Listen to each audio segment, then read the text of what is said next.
സംസ്ഥാനത്ത് വരും മണിക്കൂറിൽ തിരുവനന്തപുരം, കൊല്ലം, പത്തനംതിട്ട, ആലപ്പുഴ, കോട്ടയം, ഇടുക്കി, എറണാകുളം, തൃശൂർ, പാലക്കാട്, മലപ്പുറം എന്നീ ജില്ലകളിലെ ഒറ്റപ്പെട്ടയിടങ്ങളിൽ ഇടിമിന്നലോടുകൂടിയ മഴയ്ക്കും മണിക്കൂറിൽ 40 കിലോമീറ്റർ വേഗതയിൽ വീശിയടിച്ചേക്കാവുന്ന കാറ്റിനും സാധ്യതയുണ്ടെന്ന് കേന്ദ്ര കാലാവസ്ഥാ കേന്ദ്രം അറിയിച്ചു. സംസ്ഥാനത്ത് നാളെ ഒറ്റപ്പെട്ട കനത്ത മഴയ്ക്ക് സാധ്യതയുള്ളതിനാൽ മലപ്പുറം, വയനാട്, കണ്ണൂർ ജില്ലകളിലും ഒക്ടോബർ 9-ാം തീയതി ആലപ്പുഴ ജില്ലയിലും കേന്ദ്ര കാലാവസ്ഥാ കേന്ദ്രം യെല്ലോ അലർട്ട് പ്രഖ്യാപിച്ചു.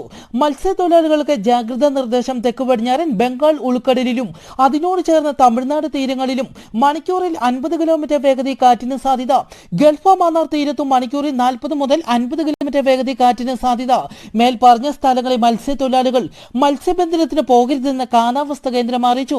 ഈ മാസം ബംഗാൾ ഉൾക്കടലിലും അറബിക്കടലിലും ഒരേപോലെ ന്യൂനമർദ്ദങ്ങൾക്കും ചുഴലിക്കാറ്റിന് സാധ്യതയുണ്ടെന്ന് കാലാവസ്ഥാ കേന്ദ്രം അറിയിച്ചു.